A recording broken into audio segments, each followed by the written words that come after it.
Guys, আজকে আমি একটা ইন্টারেস্টিং আর ফানি একটা গল্প বলবো। সেই গল্পটা ছিল খুবই খুবই হাস্যকর আর খুবই ছিল। পটপট না করে ভিডিওটা শুরু করা যাক। প্রথমে হলো টম টম বিড়াল একটা বই পড়তেছিল। সেই বইটা ছিল একটা রাগীর বিষয়। একদিন টম বিড়াল জেলিদের পিছনে ধাওয়াছিল। জেলি দুধ খুব জোরে দৌড়াচ্ছিল। হঠাৎ জেলি দুধ পালাকি করলো। টমের অবস্থা হয়ে গেল খারাপ, কারণ টমটা সাথে কবি বোকা, এটাই স্বাভাবিক। টমের অবস্থা হয়ে গেল খারাপ। এটা কোনো গল্প হলো? মেজাজ খারাপ হয়ে যাচ্ছে, কোনোদিন কি ওর কাছে যেতে পারবো না। সি ফালতু সব। যাই হোক, আরেকটু বই পড়ে দেখি বইটা বেঁচে আসলে আছেটা কি।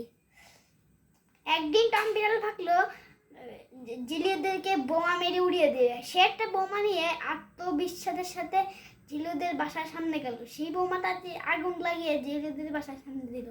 জিলিওদের খুব চালাক ছিল যে বোমাটা আবার ফেরত দিয়ে দিল। টম বিড়ালও কম চাচ্ছে না, বোমাটা আবার ফেরত দিল। এভাবে চলতে থাকলো। টম জেলি টম জেলি এভাবে চলতে থাকলো। অবশেষে কি হলো জানেন? বোমাটা টম বিড়ালের গায়ে ফুটলো। টম তো বিজয় রাগিয়েছে কি আবার সাইজ করবে।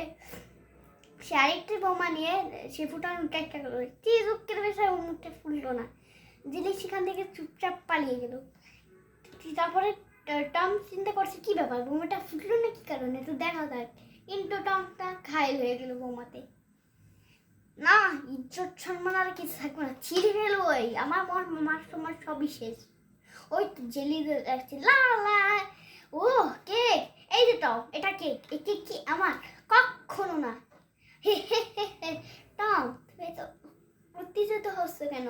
শক্তিতে না বুদ্ধিতে কাজ করতে হবে। শোনো, তুমি চাইলে ওই সত্য দেশের সাথে একটা বন্ধুত্ব করতে পারো। তুমি একটা গিফট করতে পারো। তুমি জানো ভালোবাসা দিয়ে সব কিছু জয় করা সম্ভব। ঠিক, অবশ্যই আমার বন্ধু, আমি চেষ্টা করব।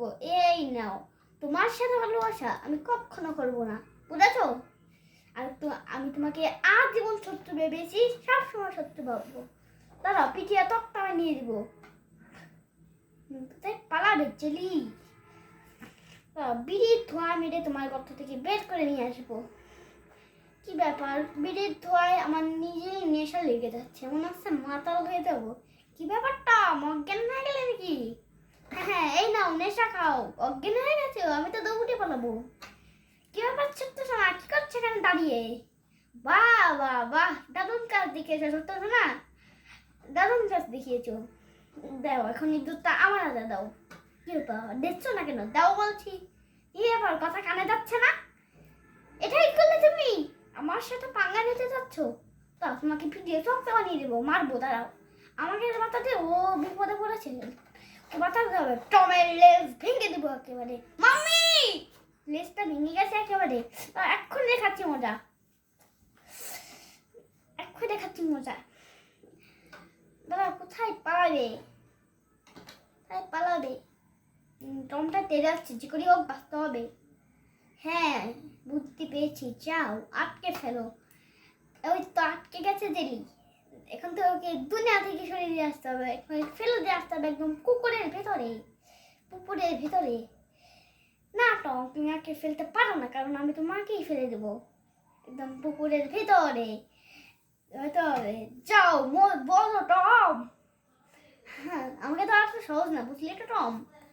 আচ্ছা, তোমাকে বাড়ি খাওয়াবো, আবার ধরবো তোমাকে। কোথায় পালাবে জেলি? হাতটা বাঁকা হয়ে গেছে। শক্তিতে না কাজ করে বুদ্ধিতে করতে হবে। এই দরজা ভেঙে দেবো। তারও স্পিড বাড়িয়ে নি, না আরেকটু বাড়িয়ে নি। ইয়েস, না আরেকটু বাড়িয়ে নি। এইবার ধরবো। ইয়া ইয়া, আমাকে কেউ ঠেকাতে পারবে না। এটা তোমার ভুল ধারণা তো, আমি তোমাকে ঠেকাবো। ইয়া, কি ব্যাপার, আগাতে পারছে না, পিছন থেকে তার করছে। মাম্মি, দাও লাঠিতে তোমার পাশা লাল করবো। এম করিনি। কি ব্যাপার ছোট্ট ছোট, তুমি মারতে চাও? লাল করে দেবে মেরে, পাশাটা লাল করে দিবে একবারে। দারুণ কাজ দেখেছো, আসো আমরা খেলা করি। আসো, আমরা করব জয়, আমরা করব জয়, আমরা করব জয়। একদিন এখানে শুরু হবে নতুন পড়তো। এই চ্যানেল যদি সাবস্ক্রাইব না করে থাকেন তো অবশ্যই সাবস্ক্রাইব করুন, কারণ সময় খুবই কম, কারণ এরকম কার্টুন আপনাদের জন্য আবার নিয়ে আসবো। আজকের মতো বিদায়।